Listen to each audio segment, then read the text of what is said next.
L'anxiété, c'est un sujet, un peu complexe, non? On en entend beaucoup parler, mais au fond, qu'est-ce que c'est exactement? Dans cette analyse, on va décortiquer tout ça ensemble, on va voir ce qui se passe, faire la différence entre l'émotion normale et le vrai trouble, et puis bien sûr explorer les pistes pour aller mieux. L'anxiété, au fond, c'est une émotion que tout le monde connaît. Cette petite boule au ventre avant un rendez-vous important, cette inquiétude, c'est une réaction humaine, tout à fait normale. En fait, c'est notre système d'alerte interne qui se met en route. Oui, mais la vraie question, elle est là. Que se passe-t-il quand cette alerte ne s'arrête plus, quand elle prend toute la place au point de prendre le contrôle de notre quotidien? C'est là que tout bascule, et c'est ça qu'on va essayer de comprendre. Allez, on se lance. Pour y voir clair, première étape, mettre les bons mots sur les bonnes choses. Anxiété, peur, angoisse, ce n'est pas exactement la même chose. Voyons ça de plus près. Alors, l'anxiété. C'est un peu comme un brouillard, si on veut. Un sentiment d'insécurité, une agitation, mais sans qu'on sache vraiment pourquoi. C'est une peur qui n'a pas d'objet précis, pas de visage. La peur, par contre, elle est bien plus concrète. Là, il y a un danger qu'on identifie comme réel, comme immédiat. Un exemple, un chien qui aboie et fonce vers nous. On sait de quoi on a peur. La menace est claire. Et l'angoisse, dans tout ça, eh bien l'angoisse, c'est quand l'anxiété devient physique. La gorge qui se serre, le cœur qui s'emballe, cette sensation d'oppression, c'est l'anxiété qui s'exprime dans le corps. On peut le voir comme une montée en intensité. Bon, maintenant qu'on a posé ces bases, passons au sujet principal. Ce moment où l'anxiété, cette émotion utile à l'origine, devient un véritable problème. Voilà le point de bascule. Le critère, ce n'est pas de ressentir de l'anxiété, ça c'est normal.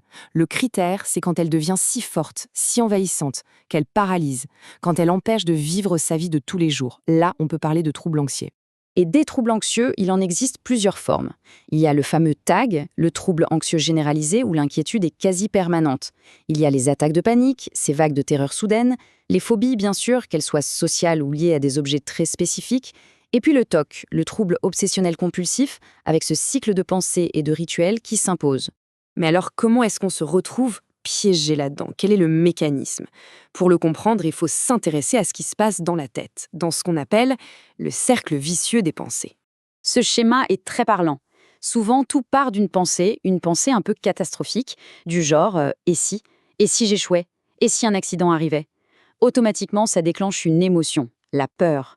Pour tenter de calmer cette peur, qu'est-ce qu'on fait? On rumine, on y pense, on y repense, sauf que ça ne fait qu'amplifier l'anxiété. L'étape d'après, c'est l'évitement. On se met à éviter tout ce qui pourrait déclencher cette pensée. Et voilà, le piège se referme. En voulant se protéger, on renforce le problème. Heureusement, et c'est la bonne nouvelle, ce cercle vicieux n'est pas une fatalité. On peut en sortir. Alors, voyons concrètement comment ça se passe, quel est le parcours de soins qui est recommandé en France. En général, le parcours est assez clair et progressif. On commence par la psychoéducation. En gros, c'est simplement comprendre comment l'anxiété fonctionne. Rien que ça aide à dédramatiser. Ensuite, le traitement de référence, c'est la TCC, la thérapie cognitivo-comportementale. Son but, c'est d'apprendre à repérer et à changer les pensées et les comportements qui entretiennent le problème. Si le trouble est vraiment sévère, les médicaments comme les antidépresseurs ISRS peuvent aider.